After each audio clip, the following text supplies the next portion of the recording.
안녕하십니까. 이번 시간에는 우리 조선의 왕 세조 이야기를 하려고 합니다. 세조하면 뭐가 떠오르죠? 아무래도 이 어린 조카인 단종을 결국 쫓아내고 자신이 왕이 된 또 비정한 군주 이미지. 결국은 1453년 계유정난이라는 그 쿠데타로 권력을 잡고 왕에게까지 오른 세조. 그런 이 세조에게는 항상 이제 어린 조카를 죽이고 이제 자신이 왕이 오른 권력의 화신이다. 이런 측면이 분명히 있지만 또 왕으로 즉위한 이후에는 왕권 강화라든가 또 여러 가지 편찬 사업에 있어서 큰 성과들을 보인 왕이었습니다. 그래서 이번 시간에는 이 세조의 두 얼굴, 이 권력을 잡기 위해서 아주 냉혹했던 그런 이미지와 또 왕이 되어서는 온갖 조선의 체제 정비를 위해서 노력한 그런 왕 세조의 모습, 이런 점들을 중심으로 세조 시대를 살펴보겠습니다.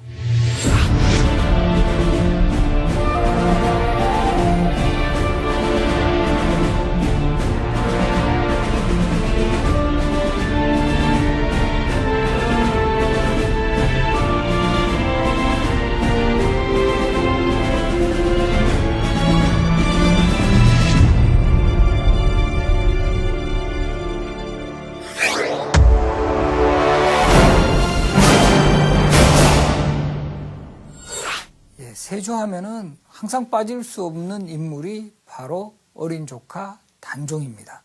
그리고 결국 세조에 의한 희생양이 되었다고도 할 수 있죠. 그럼 이런 그 구조가 생겨나게 된 원인부터 한번 살펴보겠습니다. 사실 세종은 상당히 능력 있는 왕이었고 그 세종의 뒤를 이었던 왕세자 문종 역시 능력 있는 인물이었습니다. 그래서 아버지 세종이 돌아가신 이후에 왕위를 계승한 후에도 세종대의 업적을 그대로 이어서 문종 역시 나름대로 이런 정치적 영향을 펼칠 수 있는 그런 능력은 분명히 갖추고 있었습니다. 그러나 안타까웠던 것은 문종은 젊은 시절부터 조금 병치레가 잦았고 그 병약했던 이유로 일찍 승하를 하게 됩니다. 그리고 그 문종의 뒤를 이어서는 바로 이 어린 아들 단종이 12살의 나이로 왕위에 오릅니다. 이것이 한편으로 보면 조선 왕실의 어떤 비극을 잉태하는 싹이 되었습니다. 이것도 보면 정말 역사의 아이러니인데요. 조선의 역대 왕들은 원래 장자 상속이 원칙이에요. 그럼에도 불구하고 이 문종이 왕위에 오르기까지 장자가 왕이 된 사례는 없었습니다. 태조의 뒤를 이은 정종 두 번째, 그 다음에 태종은 다섯 번째 아들이었고, 이 세종 같은 경우도 태종의 어떤 그 힘으로 인해서 세 번째 아들인데도 왕위에 올랐어요. 정말 오래간만에 문종이 적장자로서 왕위에 올랐고 그 뒤를 이어서 연속해서 단종이 적장자로서 왕위에 오름으로써 왕실에서 어떻게 보면 경사인데 결과적으로는 적장자 컴플렉스가 계속되는 겁니다. 적장자로 즉위한 왕은 정말 병약하거나 어리거나 이런 식으로 왕위를 이으니까 누가 힘을 피냐 하면은 신하들의 권력이 강해져요. 특히 세종 때는 이 집현전에서부터 길러진 학자라든가 세종의 폭넓은 인재 등용책으로 말미암아 아주 그 노련하고 경험 있는 신하들이 상당히 이제 성장해 있었습니다. 그 대표적인 인물이 김종서라든가 황보인, 정인지 이런 인물을 들 수가 있는데 이렇게 신하들이 왕이 어리고 별로 이제 그 정치적인 영향력을 행사하지 못하니까 갑자기 이제 신권이 강화가 돼요. 이것은 마치 조선 전기에 정도전과 같은 인물이 등장해서 신하들의 권력을 최대한 강화시키는 조선의 정치 모델을 삼은 것과 아주 유사한 그런 점입니다. 그리고 결정적으로는 이 문종이 승하하기 직전에, 돌아가시기 직전에 신하들을 불러요. 특히 김종서라든가 황보인과 같은 신하들을 불러가지고 어린 단종이 너무나 걱정이 되는 거예요. 어린 단종이 너무나 걱정이 되어가지고 이 당신같이 경험 많은 신하들이 우리 단종을 정말 잘 보필해 주시오라는 유언을 남겨요. 그래서 이런 사람들이 왕의 유언을 받은 대신이라 해서 고명 대신이라고 부르는데 오히려 문종의 이런 유언이 이들을 힘을 더 강화시켜줘. 우리가 정말 이제 이 왕을 대신해서 확실하게 정치를 할 수 있는 그런 힘을 갖추어졌다. 이렇게 판단을 해서 김종서나 황보인 등은 정말 거의 왕보다는 신하들의 권력을 훨씬 강하게 행사를 하면서 대표적으로는 황표정사라고 해서 예나 지금이나 정치에 있어서는 인사권이 가장 중요해요. 관리들의 인사를 누가 담당하느냐. 그래서 이 황표정사라는 것은 원래 관리를 임명할 때는 보통 3망을 해요. 3망. 3명의 명단을 올리거든요. 올리면 그중에서 최종적으로 한 명에게 동그라미를 쳐서 낙점을 하는데 소위 이때 황표정사라는 것은 미리 김종서나 황보인과 같은 신하들이 관리들의 자기들이 선호하는 인물에게 노란색으로 표시를 해요. 그래서 노란색의 표시다 해서 황표라고 하는데 노란색으로 표시를 하면 왕이 또 보고 그냥 그대로 하니까 실질적인 인사권은 왕에게서 나오는 게 아니라 신하에게서 나오는 거죠. 이런 것을 위시해서 김종서와 황보인의 권력이 지나치게 비대해지자 이것을 가장 이제 불만스러운 눈으로 바라보던 인물이 있었습니다. 이건 누구냐면 바로 수양대군. 나중에 세조로 대조구죠. 수양대군은 문종의 동생, 그러니까 세종대왕의 두 번째 아들이었습니다. 그 세종대왕에게는 많은 아들이 있었는데 이 아들들이 나중에는 한편으로는 수양대군의 편에 서기도 하고 금성대군과 같이 일부는 또 수양대군의 반대편에 서게 하는 형제 간의 또 다른 분열이 일어나게 되는 그런 그 상황을 맞이합니다. 그래서 첫 번째가 문종, 세종의 두 번째가 수양대군, 세 번째 아들이 안평대군이에요. 여러분들 안평대군은 뭘로 유명하죠? 우리가 그 안견이 그린 그림 중에 목류도원도라는 그림이 있는데 바로 그 목류도원도라는 그림의 배경에 안평대군이 안견에게 꿈 이야기를 들려주고 그것을 그린 그림이 바로 목류도원도입니다. 그 세 번째 아들 안평대군은 김종서하고 황보인하고 아주 친밀한 교분을 형성을 해요. 이런 상황에서 수양대군은 조선이란 나라가 어떤 나라인데 왕실이 중심이 되어서 결국 운영해 나가야 하는 나라인데 저렇게 신하들이 설쳐서는 절대 안 된 나라는 이런 확신을 가지고 있었어요. 누구하고 닮았죠? 바로 조선 초기에 태종하고 매우 닮아 있습니다. 태종이 정도전과 같은 신하가 소위 설치는 상황을 결국 그거는 눈 뜨고 볼 수 없다 해서 왕자의 난을 일으키는 모습하고 비슷해요. 그래서 어린 단종을 끼고 그 신하들의 신권이 지극히 비대하는 상황을 이것을 완전히 차단해야 되겠다는 결심을 세우고 수양대군은 서서히 자기들 희화의 신복을 모으기 시작을 합니다.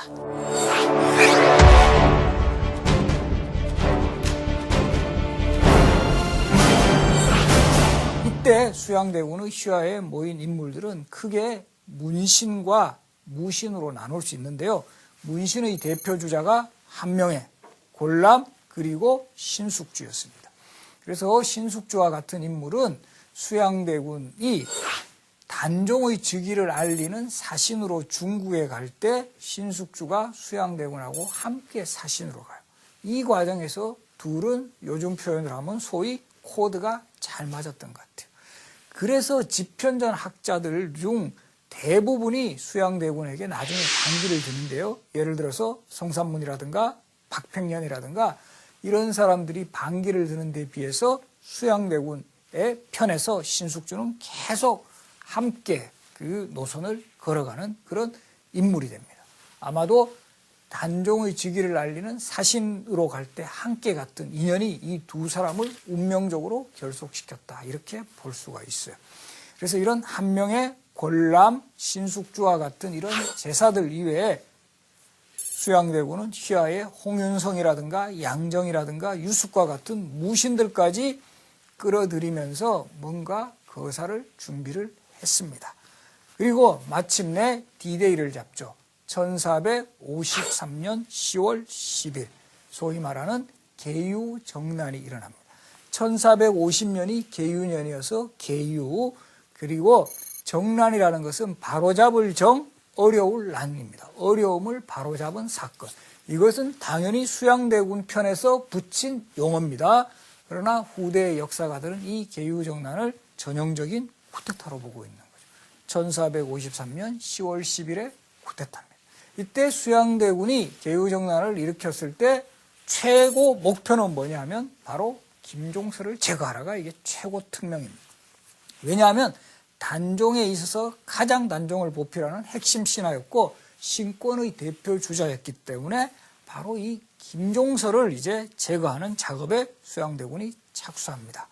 그리고 이 D-Day로 결정된 그 1453년 10월 10일 수양대군이 휘하 장정 몇 명만을 데리고 김종서의 집을 방문을 합니다. 김종서도 이때는 상당히 경계를 하죠. 수양대군이 경계를 하기 때문에 누가 이제 왔는가를 이제 동태를 살피는데 별다른 무장이 없다는 것을 알고는 들어오게 합니다.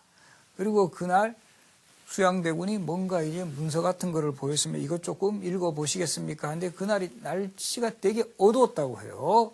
어스름 달빛에 김종서가 고개를 숙이는 순간 매복했던 수양대군의 신복들이 김종서를 절퇴로 내려쳤고 그 상황을 목격했던 아들 김승주가 급히 달려와서 이 아버지를 막아보려고 했지만 결국은 김종서와 함께 죽음을 당합니다. 그래서 여기까지가 소위 말하는 이 김종서가 정말 이 수양대군에 의해 죽음을 당하는 바로 그 장면입니다. 역시 최근에 공주의 남자라는 이런 드라마에서는 바로 이 김종서의 아들하고 수양대군의 딸하고의 사랑을 이제 드라마로 함으로써 소위 조선시대판 로미오와 줄리엣이다 이런 이야기를 했는데 이것은 정사에 기록되어 있는 사실이라기보다는 야사의 그런 내용이 몇 줄 나옵니다. 그것을 바탕으로 한 드라마라는 거. 그래서 그런 그 당시에도 보면 이런 극적인 사랑과 아픔 같은 거 이런 것이 일반 사람들에게는 회자되었던 것은 분명한 것 같습니다. 이렇게 김종서의 제거와 동시에 수양대군은 여기에서 멈추지 않고 그 당시에 그 조정의 대표 관리들을 단종이 부른다라는 그것을 핑계로 해서 궁궐에 불러들이게 해요. 궁궐에 불러들이게 하고 나서는 이미 이 수양대군 쪽에서는 제사 한명회가 중심이 되어서 당시 수양대군 편에 설 사람들하고 제거해야 할 대상들을 미리 명단을 작성했다고 하죠. 이게 뭡니까? 지금 또 그런 이야기 많이 돌아요. 기업체라든가 이런 데서 인사철 같은 데 많이 도는 용어 바로 살생부입니다. 살생부를 미리 작성하고 있다가 여기에서 자신들하고 협조를 할 사람들은 살려두었지만 반대 세력들은 그대로 제거를 함으로써 완전히 그 쿠데타는 성공을 합니다. 그리고 수양대군이 일약 권력의 최고 정점에 들었습니다. 그런데 여기서 또 한 가지 중요한 사실. 수양대군은 바로 왕이 됩니까? 역시 왕이 되지 않아요. 이거는 마치 위화대군을 성공시킨 태조 이성계가 바로 왕이 되지 않고 왕자의 란을 성공시킨 태종 이방원이 바로 왕이 되지 않고 계속 자신의 이미지 메이킹을 하는 그런 과도기를 거치듯이 수양대군도 명분상으로는 김종서라든가 항보인과 같은 신하들이 너무 설쳐서 내가 이들을 제거한 거지 나는 왕위에 오르는 야심은 없다라는 것을 보여주는 장면이에요. 그래서 나중에 수양대군의 가장 반대 세력이 되는 성산문조차도 계유정난이 일어났을 때는 3등 공신에 임명이 돼요. 성산문 같은 사람도 끌어들이는 거죠. 약간 젊은 엘리트 신하들을 끌어들였다라는 점입니다. 그리고 그러나 결국 수양대군의 그 최종적인 목표는 어디 있었죠? 바로 왕권에 있었습니다. 결과적으로는 권력을 확실히 잡고 어느 정도 과도기를 거친 후에는 단종을 압박을 해서 마침내 상황으로 몰아내고 자신이 세조로 왕위에 오릅니다. 그래서 성산문과 같은 인물은 이때는 수양대군이 왕위로 오르기 전까지만 했을 때는 그래도 수양대군에게 어느 정도 협조를 했지만 본인이 직접 왕이 되는 이런 사실은 완전히 이거는 아니다라고 생각을 합니다. 유교적 가치 기준에 의거할 때 어떻게 조카를 죽이고 이때는 죽이진 않았죠. 조카를 폐위시키고 삼촌이 왕이 될 수 있는 명분이 없다라는 거죠. 이때부터 성산문은 자신의 절친한 친구였던 박평년 등과 더불어 단종보기 운동을 굳히게 됩니다. 그런데요, 여기에서도 재밌는 또 운명적인 상황이 있습니다. 뭐냐 하면 수양대군이 단종에게 옥새를 전달받는 날, 세조에게 옥새를 전달받는 날 성산문이 예방승지라고 해서 당시 요즘으로 치면 청와대 수석쯤 됩니다. 비서 수석쯤 되는데 이 성산문이 수양대군에게 옥새를 전달해주는 이런 위치에 있었다라는 거죠.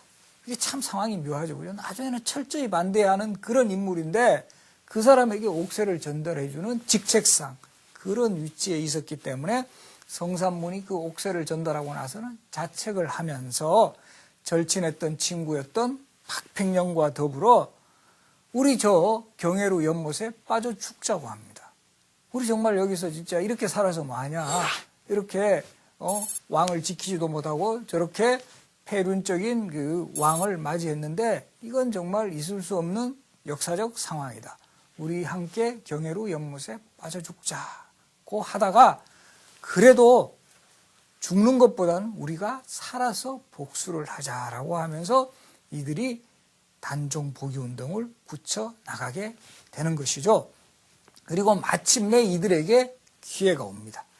1456년 어느 날 그 명나라 사신을 접대하는 큰 잔치가 창덕궁 광연전이라는 건물에서 벌어지기로 예정이 되었고 정말 이건 그 하늘이 주신 기회인지 바로 이 잔치 사신을 접대하는 잔치 모임에 이미 성산문과 더불어 단종보기운동을 함께 추진하기로 했던 성산문의 아버지 성승과 그 나중에 사육신의 한 명이 되죠. 융부. 이 두 사람이 벼룬검이라 그래가지고 이 잔치의 경호원으로 발탁이 된 거예요. 이건 정말 하늘이 주신 기회다. 바로 잔치가 하는 그 상황에서 기회를 봐서 이미 무장을 하고 있으니까 칼을 차고 있으니까 이 세조를 암살을 하면 된다고 판단을 한 거죠. 그렇게 하나 차곡차곡 거사를 준비해 나가는데 일이 꼬이기 시작합니다. 수양대군의 이제는 세조죠. 왕으로 올라갔으니까 세조의 대표적인 참모였던 한명회가 요즘으로 치면 미리 사전 답사를 해요. 그 장소를 사전 답사하는 과정에서 공간이 너무 좁다라는 거죠. 이 좁은 공간에 이런 호위대장들, 경호원들을 많이 세우는 것은 적절하지 않다 해서 경호원을 세우는 일을 취소를 해버립니다. 그래서 이 성산문을 비롯한 단종보기운동을 추진했던 인물들은 비상이 걸려요. 이거 어떻게 하면 좋으냐. 예정대로 교사를 진행을 할 것인가. 이러면 너무 안 되는 거죠. 정말 세조를 살해하기가 너무 힘듭니다. 그래서 결국에는 거사를 연기하자로 결론을 납니다.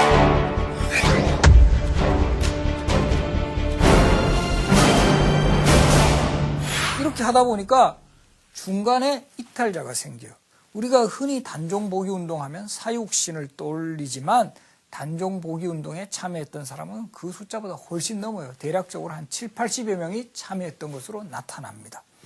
그 중에 원래 거사를 계획하기로 했던 인물 중에 김질이라는 사람이 이 자신의 장인인 정창손한테 의논해요. 이게 너무 정말 위험한 일이죠. 이건 정말 실패하면 역적으로 몰리는 겁니다. 그래서 장인한테 의논을 하러 갔더니만 장인이 뭐 그런 큰일이냐면 바로 손잡고 요즘으로 치면 고변을 해버립니다. 사고를 그냥 폭로를 해버리는 거예요.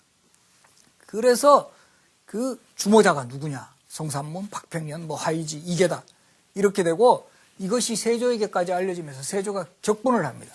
세조의 입장에서 보면 성산문이나 박평년은 세종 시절부터 세조도 능력이 있는 왕자였어요. 세종 시절부터 함께 학문을 연구하고 서로 협조했던 그런 사이고 정말 자신이 왕이 되는 과정에서도 옥새까지 전달해 준 사람이잖아요. 그런 사람들이 배신했다는 사실에 분노를 하면서 전부 다 잡아들이라고 합니다. 잡아들이고 직접 국문을 합니다. 이거를 친국이라 그래요.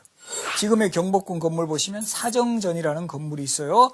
그 사정전 앞마당에서 직접 친국을 하면서 이들에게 내가 너희들한테 잘못해준 게 뭐 있냐? 내가도 너희들하고 이렇게 서로 관계가 좋았고 이랬는데 나한테 어떻게 이렇게 배신을 할 수 있느냐라고 막 세조가 이제 격앙되면서 이들을 막 소위 말해서 신문을 합니다. 이때 이들도 그 뜻을 굽히지 않아요. 특히 세조를 화나게 했던 것은 세조가 이때 이미 왕이죠. 뭐 왕이면 전하라든가 뭐 왕께서는 이렇게 호칭을 해야 되는데 어떻게 호칭하냐 하면 계속 나으리 나으리 이럽니다. 기분 나쁘죠, 그죠? 왕인데 자기가 왕을 인정을 안 해주는 거예요. 나으리께서 왕위를 도둑질하지 않았으셨습니까? 막 이런 식으로 표현을 합니다. 그러면서 저는 관직에 있어서도 나으리가 주신 녹은 하나도 받지 않았습니다. 막 이런 식으로 해서 저 곡간 한번 조사해 보십시오. 막 이런 식으로 나옵니다. 성삼. 직접 정말 조사해 보니까 그 월급으로 받은 녹봉을 그대로 쌓아두고 하나도 먹지 않았다라는 이런 것들이 밝혀지기 시작했고, 박평영 같은 경우도 세조 때 충청도 관찰사로 있었는데 계속 박평영도 나으리 그러는 거예요. 그러면서 내가 너한테 충청도 관찰사까지 시켜줬는데 너가 나한테 어떻게 이럴 수가 있느냐, 왕이라고 부르지 않느냐, 너는 나의 신하가 아니냐 이러니까 저는 신하 신자 쓴 적이 없습니다 이럽니다. 그래서 나중에 박평년이 쓴 문서를 보니까 신하 신자 대신에, 여러분들 신하 신자 아시죠? 거기다가 글자 약간 바꿔가지고 클거자를 써버렸어요. 그래서 이런 것들을 결국 세조를 엄청나게 분노시켰고, 결국 열렬실 기술과 같은 기록에도 나타납니다만은 직접 막 세조가 아주 그 불에 달군 쇠로 이 사람들을 정말 엄청나게 가혹하게 신문을 하죠. 그때 성삼문은 나는 뭐 그렇게 몸이 정말 그 고통 속에 그 힘들어 하면서도 뭐 아직 나는 죽지 않았다. 더 쇠를 달고 오라. 막 이런 이야기 했다라는 내용들도 전해집니다. 그래서 사육신의 단종 복위 운동도 일어나고, 또 수양대군, 즉 이제 세조의 동생 중에 금성대군의 영모 사건도 일어나고, 이러는 과정에서 결국 세조는 처음에는 단종을 상왕으로 궁궐에 모셔두었어요. 그래서 살아있는 단종의 존재가 너무 부담스러우니까 영월의 청령포라는 곳에 유배를 보내요. 유배를 보내고, 그 영월의 청령포라는 곳은 지금도 가보시면 알겠지만 이 동강에 이렇게 둘러싸여 있어가지고 정말 천혜의 유배지요. 정말 소위 말해서 탈출이 거의 불가능한, 그리고 이제 서울에서 보면 엄청나게 떨어져 있는 그곳에 유배를 보냈죠. 그리고는 이렇게 유배를 보냈지만 여전히 살아는 계셨죠. 살아 계신 상황에서 또 금성대군이 또 영주 순흥을 중심으로 또 소위 말해서 단종 복위 운동을 일으키니까 단종이 살아있는 한 자신의 왕권은 너무나 부담이 된다고 판단했던 세조가 마침내 단종에게 처형을 명해요. 그래서 단종실록을 보면은 결국 이제 그 다음에는 그 세조실록이죠. 세조실록의 기록을 보면은 단종이 영월의 청령포의 유배지에서 스스로가 목숨을 끊은 거, 활시위를 당겨가지고 목숨을 끊은 자살한 것으로 나타나지만, 여러 다른 기록들을 보면 특히 대표적으로 의금부도사 왕방현이라는 사람이 직접 쓴 기록에 보면 단종을 자신이 사약을 들고 단종을 찾아볼 수밖에 없었던 그런 운명에 대해서 기록한 내용도 나와요. 천만리 고운길에 머나먼 님, 천만리 머나먼 길에 고운님 여였고로 시작하는 그 왕방현의 시조 등을 볼 때 결국 세조가 단종의 그 죽음을 명했다, 이렇게 보는 것이 타당할 겁니다. 그런 것을 볼 수 있는 또 다른 그 정황은, 단종의 무덤은 그래서 한때는 왕을 역임했던 인물임에도 불구하고 완전히 무덤이 방치되어 있었어요. 그것을 당시 영월의 호장 어몽도라는 사람이 겨우 수습해가지고 조성해준 무덤이 지금의 장릉입니다. 그리고 이 장릉이라는 무덤도 현재는 왕릉의 격을 갖춰서 장릉이라고 부르지만 그 당시에는 노산군 묘라고 했어요. 묘. 왕으로, 결국 세조가 왕으로 오른 이후에 단종을 왕으로 인정을 하지 않았어요. 노산군으로 강등시키고 무덤도 노산군 묘, 그리고 실록도 단종실록이 아니라 노산군 일기로 표현을 했다라는 거죠. 이처럼 단종을 격화시키고 권력을 잡은 세조, 이런 세조가 왕위에 올라서 완전히 우리가 보면 정말 이제 그 비정한 그런 왕이었지만, 나름대로 중앙 집권 강화라든가 또 여러 가지 그 편찬 사업에 그 이룩한 공적 또한 적지가 않습니다.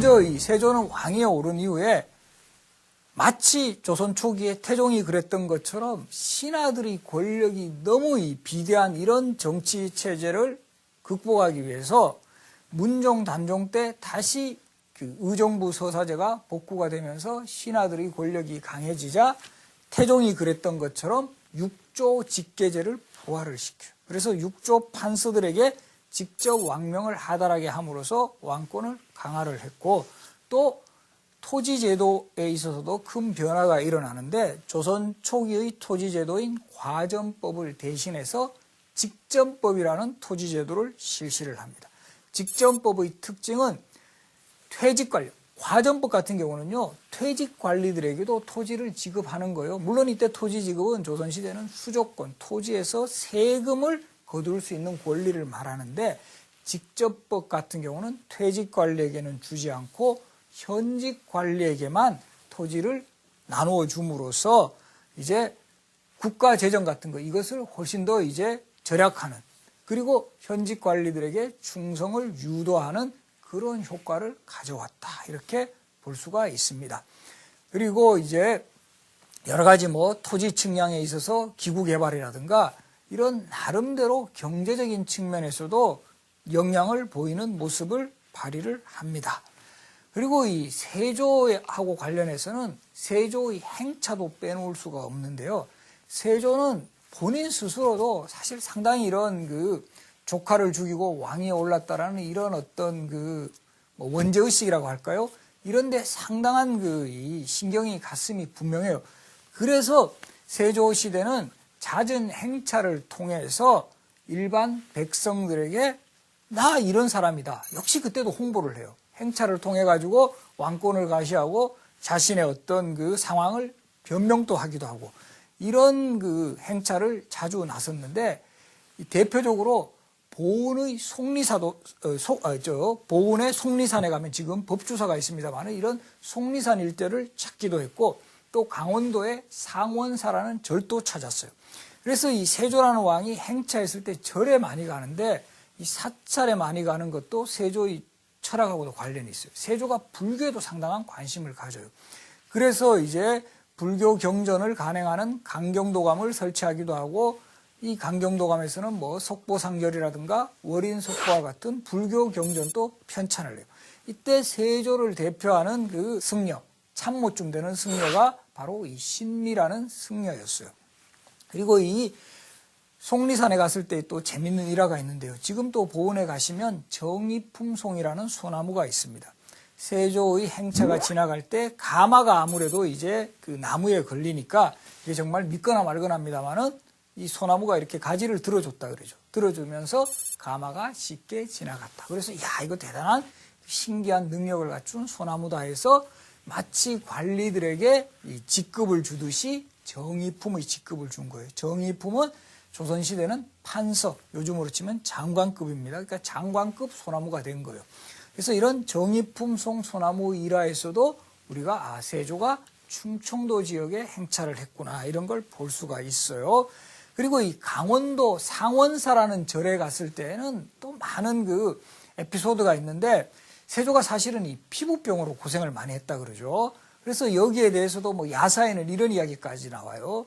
단종의 생모였던 현덕왕후 권씨가 꿈에서 정말 세조를 저주하면서 침을 뱉었는데, 그 침을 맞고 난 이후부터는 피부에 병이 생겼다, 피부병이 심해졌다, 이런 이야기가 나와요. 그래서 이 피부병을 치료하기 위해서 그 세조도 자주 이제 뭐 온천도 찾고, 또 이 상원사라는 절에 갔을 때도 그 아주 그 물이 맑은 냇가에서 목욕을 하고 했다고 해요. 목욕을 하고 있는 중에 그 어느 순간에 어린 동자승이 나타나서 제가 등을 밀어드리겠습니다 하고 이렇게 등을 밀어줘요. 등을 밀어줘가지고 보니까, 나중에 보니까 이게 씻은 듯이 그 피부병이 없어졌다라는 이런 기록이 나타나고, 나중에는 그 동자가 자신이 문수보살이라고 해요. 문수보살이라고 하면서 나를 만났다는 이야기는 절대 하지 마십시오라고 했습니다. 그런 효험도 봐서 그런지 세조는 바로 상원사라는 절을 자주 찾고, 이곳에 상당히 이제 뭐 소위 뭐 시주 같은 것도 하면서 절을 크게 하는데 기여를 합니다. 또 이 절에서 있었던 또 아주 그 에피소드가 있는데, 이 세조가 이 상원사라는 절에 갔을 때 이 절에서 이렇게 예불을 드리고 있는 상황에서 고양이가 나타나가지고 자꾸 세조의 옷을 막 끌어들이는 거예요. 막 끌고 이러니까 너무 이상한 거죠. 그러다가 그 예불을 드리다가 황급히 나왔습니다. 나와서 보니까 거기에 자객들이 숨어가지고 세조의 목숨을 노리고 있었다. 그래서 세조가 이 고양이들 되게 신기한 능력을 갖췄구나라고 판단을 해서 지금 또 보면 상원사에 가면 고양이 석상이 만들어져 있습니다. 조성되어 있는 게 바로 세조와 그 상원사와의 또 그리고 고양이와의 아주 좋은 인연을 보여줍니다.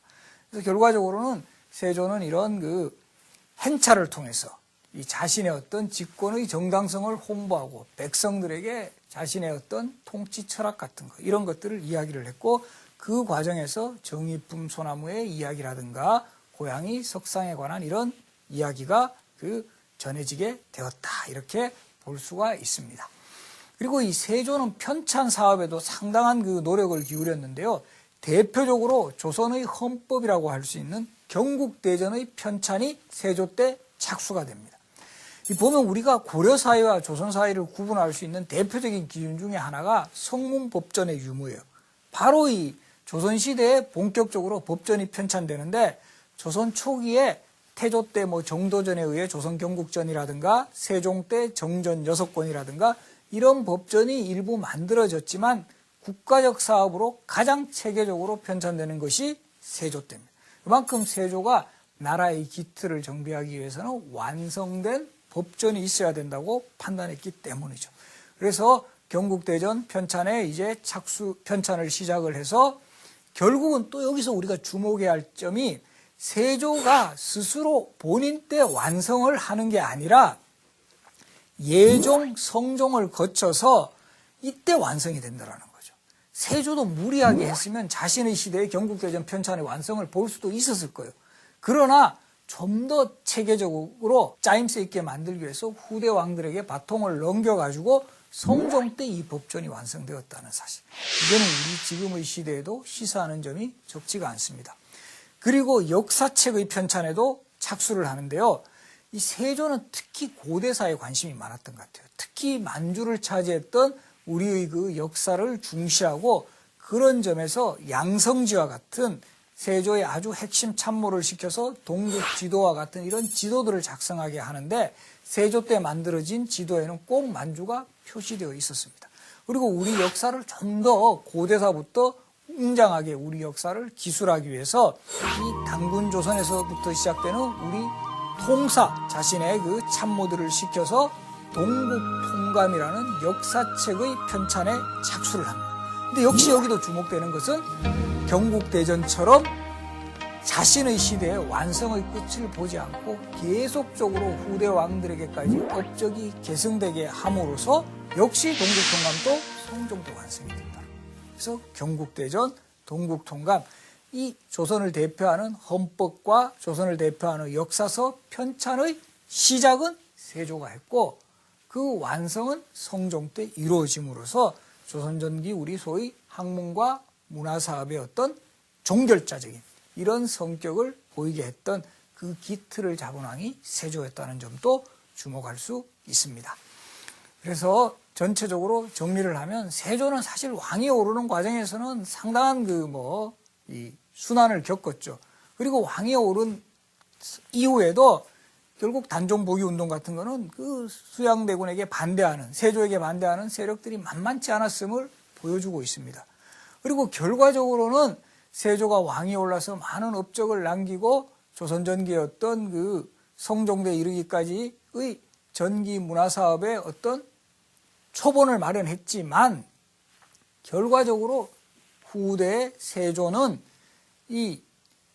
결국 개유정난을 일으킨 어린 왕을 폐위하고 자신의 권력의 야욕을 보인 왕이라는 점이 사실 부각이 될 수밖에 없었어요. 그거는 왜냐하면 결국 세조 시대 이후에 소위 조선의 역사에서는 살인파라는 세력이 주축을 이루면서 결국 이 세조의 어떤 왕위 찬탈에 반대하는 이런 세력들이 제하에서 계속 세조를 비판하고 부정하는 이런 움직임들이 전개되어 나가고, 이런 결과 마침내 숙종 때 단종이 노상군이라는 멍에를 벗고 단종으로 올라갑니다.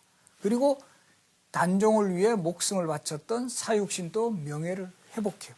이러한 점을 고려하면 수양대군의 후퇴타는 그 직후에는 성공했다고 볼 수 있어요. 세조가 왕위에 올랐으니까.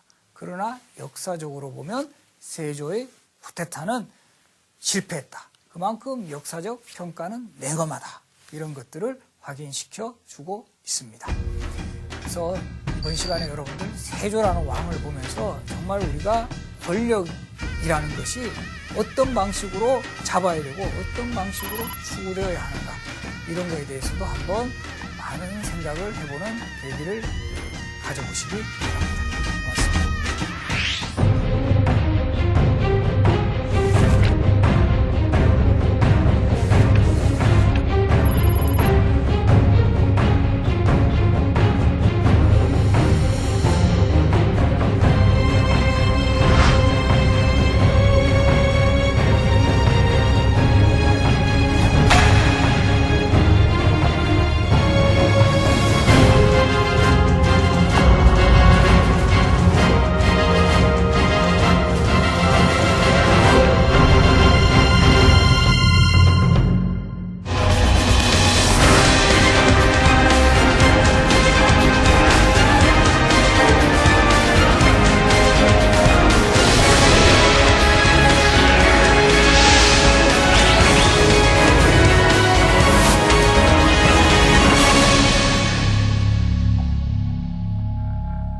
왕세자 문종 역시 능력 있는 인물이었습니다.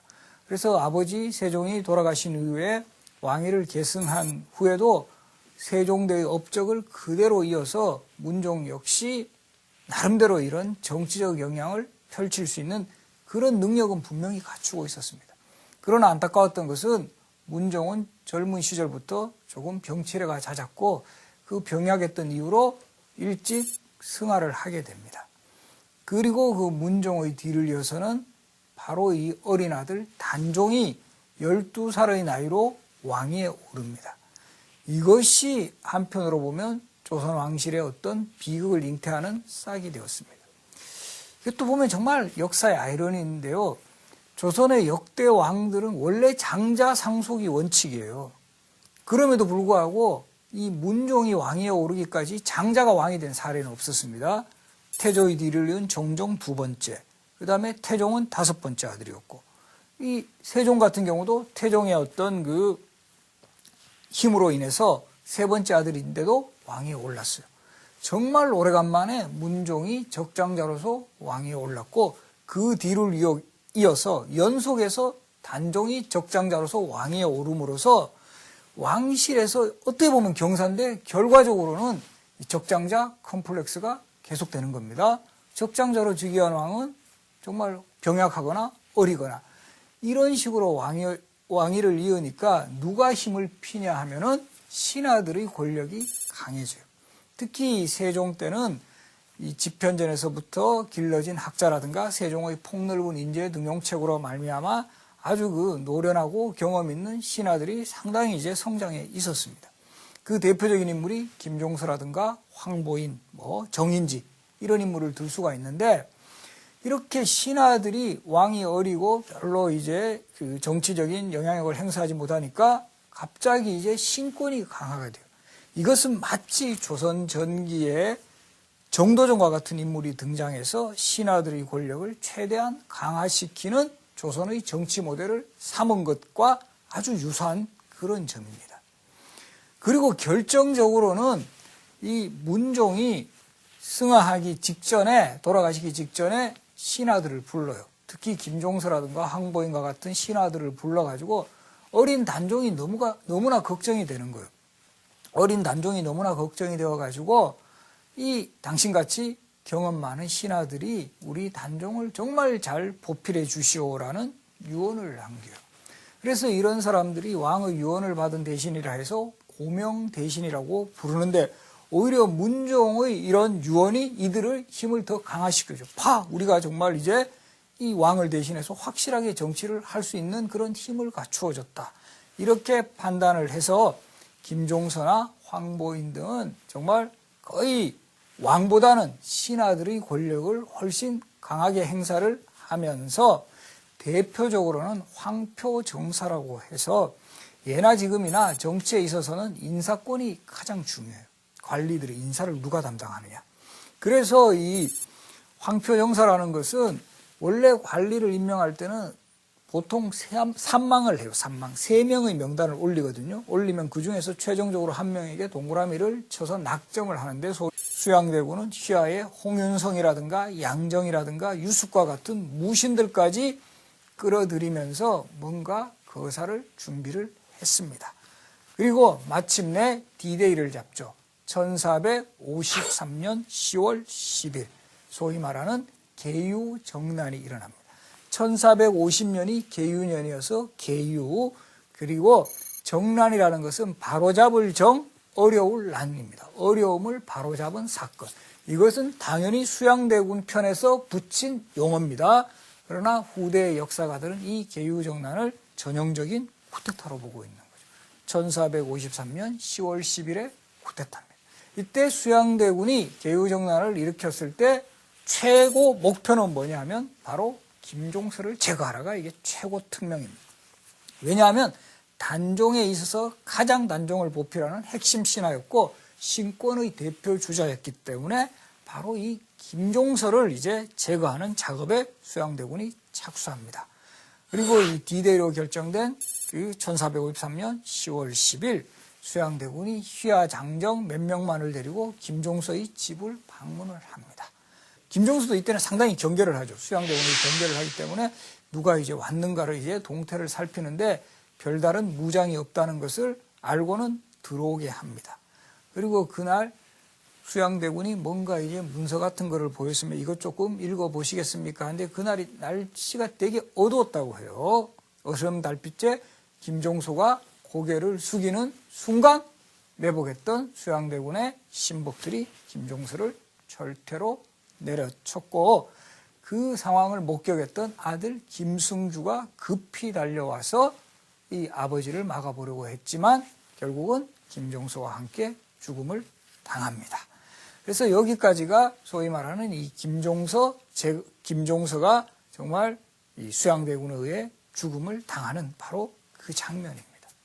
역시 최근에 공주의 남자라는 이런 드라마에서는 바로 이 김종서의 아들하고 수양대군의 딸하고의 사랑을 이제 드라마로 함으로써 소위 조선시대판 로미오와 줄리엣이다 이런 이야기를 했는데 이것은 정사에 기록되어 있는 사실이라기보다는 야사의 그런 내용이 몇 줄 나옵니다. 그것을 바탕으로 한 드라마라는 거.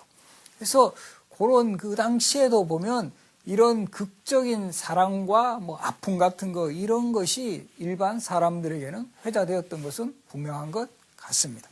이렇게 김종서의 제거와 동시에 수양대군은 여기에서 멈추지 않고 그 당시에 그 조정의 대표 관리들을 단종이 부른다라는 그것을 핑계로 해서 궁궐에 불러들이게 해요. 궁궐에 불러들이게 하고 나서는 이미 이 수양대군 쪽에서는 제사 한명회가 중심이 되어서 당시 수양대군 편에 설 사람들하고 제거해야 할 대상들을 미리 명단을 작성했다고 하죠. 이게 뭡니까? 지금 또 그런 이야기 많이 돌아요. 기업체라든가 이런 데서 인사철 같은 데 많이 도는 용어 바로 살생부입니다. 살생부를 미리 작성하고 있다가 여기에서 자신들하고 협조를 할 사람들은 살려두었지만 반대 세력들은 그대로 제거를 함으로써 완전히 그 쿠데타는 성공을 합니다. 그리고 수양대군이 이때 황표정사라는 것은 미리 김종서나 황보인과 같은 신하들이 관리들의 자기들이 선호하는 인물에게 노란색으로 표시를 해요. 그래서 노란색의 표시다 해서 황표라고 하는데 노란색으로 표시를 하면 왕이 또 보고 그냥 그대로 하니까 실질적인 인사권은 왕에게서 나오는 게 아니라 신하에게서 나오는 거죠. 이런 것을 위시해서 김종서와 황보인의 권력이 지나치게 비대해지자 이것을 가장 이제 불만스러운 눈으로 바라보던 인물이 있었습니다. 이분 누구냐면 바로 수양대군. 나중에 세조로 대조구죠. 수양대군은 문종의 동생, 그러니까 세종대왕의 두 번째 아들이었습니다. 그 세종대왕에게는 그 많은 아들이 있었는데 이 아들들이 나중에는 한편으로는 수양대군의 편에 서기도 하고 금성대군과 같이 일부는 또 수양대군의 반대편에 서게 하는 형제간의 또 다른 분열이 일어나게 되는 그런 그 상황을 맞이합니다. 그래서 첫 번째가 문종, 세종의, 두 번째가 수양대군, 세 번째 아들이 안평대군이에요. 여러분들 안평대군은 뭘로 유명하죠? 우리가 그 안견이 그린 그림 중에 몽유도원도라는 그림이 있는데 바로 그 몽유도원도라는 그림의 배경에 안평대군이 안견에게 꿈 이야기를 들려주고 그것을 그린 그림이 바로 몽유도원도입니다. 그 세 번째 아들 안평대군은 김종서하고 황보인하고 아주 친밀한 교분을 형성을 해요. 이런 상황에서 수양대군은 조선이란 나라가 어떤 나라인데 왕실이 중심이 되어서 결국 운영해 나가야 하는 나라인데 저렇게 신하들이 설쳐서는 절대 안 된다라는 이런 확신을 가지고 있었어요. 누구하고 닮았죠? 바로 조선 초기에 태종하고 매우 닮아 있습니다. 태종이 정도전과 같은 신하가 소위 설치는 상황을 결국 그거는 눈 뜨고 볼 수 없다 해서 왕자의 난을 일으키는 모습하고 비슷해요. 그래서 어린 단종을 끼고 그 신하들의 신권이 지극히 비대하는 상황을 이것을 완전히 차단해야 되겠다는 결심을 세우고 수양대군은 서서히 자기들 희화의 신복을 모으기 시작을 합니다.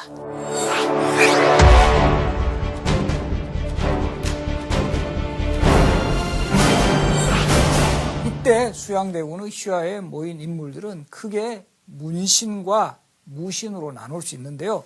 문신의 대표 주자가 한명회, 골람, 그리고 신숙주였습니다. 그래서 신숙주와 같은 인물은 수양대군이 단종의 즉위를 알리는 사신으로 중국에 갈 때 신숙주가 수양대군하고 함께 사신으로 가요. 이 과정에서 둘은 요즘 표현을 하면 소위 코드가 잘 맞았던 것 같아요. 그래서 집현전 학자들 중 대부분이 수양대군에게 나중에 반기를 드는데요. 예를 들어서 성산문이라든가 박팽년이라든가 이런 사람들이 반기를 드는 데 비해서 수양대군의 편에서 신숙주는 계속 함께 그 노선을 걸어가는 그런 인물이 됩니다. 아마도 단종의 즉위를 알리는 사신으로 갈 때 함께 갔던 인연이 이 두 사람을 운명적으로 결속시켰다 이렇게 볼 수가 있어요. 그래서 이런 한명의 골람, 신숙주와 같은 이런 제사들 이외에 일약 권력의 최고 정점에 들었습니다. 그런데 여기서 또 한 가지 중요한 사실, 수양대군은 바로 왕이 됩니까? 역시 왕이 되지 않아요. 이거는 마치 위화대군을 성공시킨 태조 이성계가 바로 왕이 되지 않고 왕자의 란을 성공시킨 태종 이방원이 바로 왕이 되지 않고 계속 자신의 이미지 메이킹을 하는 그런 과도기를 거치듯이 수양대군도 명분상으로는 김종서라든가 황보인과 같은 신하들이 너무 설쳐서 내가 이들을 제거한 거지 나는 왕위에 오르는 야심은 없다라는 것을 보여주는 장면이에요. 그래서 나중에 수양대군의 가장 반대 세력이 되는 성산문조차도 계유정난이 일어났을 때는 3등 공신에 임명이 돼요. 성산문 같은 사람도 끌어들이는 거죠. 약간 젊은 엘리트 신하들을 끌어들였다라는 점입니다. 그리고 그러나 결국 수양대군의 그 최종적인 목표는 어디 있었죠? 바로 왕권에 있었습니다. 결과적으로는 권력을 확실히 잡고 어느 정도 과도기를 거친 후에는 단종을 압박을 해서 마침내 상황으로 몰아내고 자신이 세조로 왕위에 오릅니다. 그래서 성산문과 같은 인물은 이때는 수양대군이 왕위로 오르기 전까지만 했을 때는 그래도 수양대군에게 어느 정도 협조를 했지만 본인이 직접 왕이 되는 이런 사실은 완전히 이거는 아니다라고 생각을 합니다. 유교적 가치 기준에 의거할 때 어떻게 조카를 죽이고 이때는 죽이진 않았죠. 조카를 폐위시키고 삼촌이 왕이 될 수 있는 명분이 없다라는 거죠. 이때부터 성산문은 자신의 절친한 친구였던 박평년 등과 더불어 단종 복위 운동을 굳히게 됩니다. 그런데요, 여기에서도 재밌는 또 운명적인 상황이 있습니다. 뭐냐 하면 수양대군이 단종에게 옥새를 전달받는 날, 세조에게 옥새를 전달받는 날 성산문이 예방승지라고 해서 당시 요즘으로 치면 청와대 수석쯤 됩니다. 비서 수석쯤 되는데 이 성산문이 수양대군에게 옥새를 전달해주는 이런 위치에 있었다라는 거죠. 이게 참 상황이 묘하죠. 나중에는 철저히 반대하는 그런 인물인데 그 사람에게 옥새를 전달해주는 직책상 그런 위치에 있었기 때문에 성산문이 그 옥새를 전달하고 나서는 자책을 하면서 절친했던 친구였던 박평년과 더불어 우리 저 경회로 연못에 빠져 죽자고 합니다. 우리 정말 여기서 진짜 이렇게 살아서 뭐하냐. 이렇게 왕을 지키지도 못하고 저렇게 폐륜적인 그 왕을 맞이했는데 이건 정말 있을 수 없는 역사적 상황이다. 우리 함께 경회로 연못에 빠져 죽자고 하다가 그래도 죽는 것보다는 우리가 살아서 복수를 하자라고 하면서 이들이 단종 복위 운동을 굳혀 나가게 되는 것이죠. 그리고 마침내 이들에게 기회가 옵니다. 1456년 어느 날 그 명나라 사신을 접대하는 큰 잔치가 창덕궁 광연전이라는 건물에서 벌어지기로 예정이 되었고 정말 이건 그 하늘이 주신 기회인지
안녕하십니까.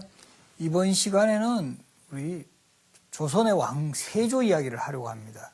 세조하면 뭐가 떠오르죠? 아무래도 이 어린 조카인 단종을 결국 쫓아내고 자신이 왕이 된 또 비정한 군주 이미지.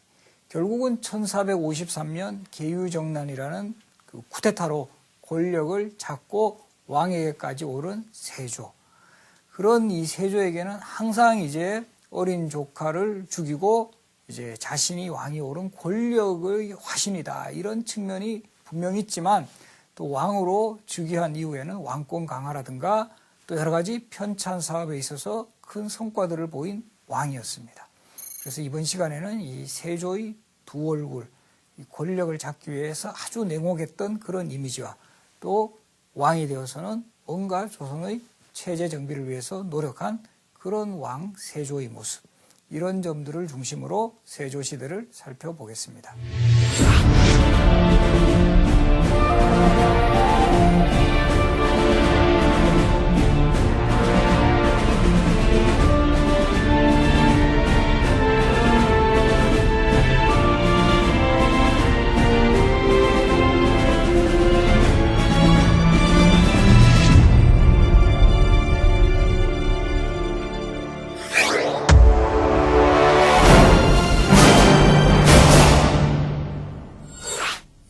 세조 하면은 항상 빠질 수 없는 인물이 바로 어린 조카 단종입니다.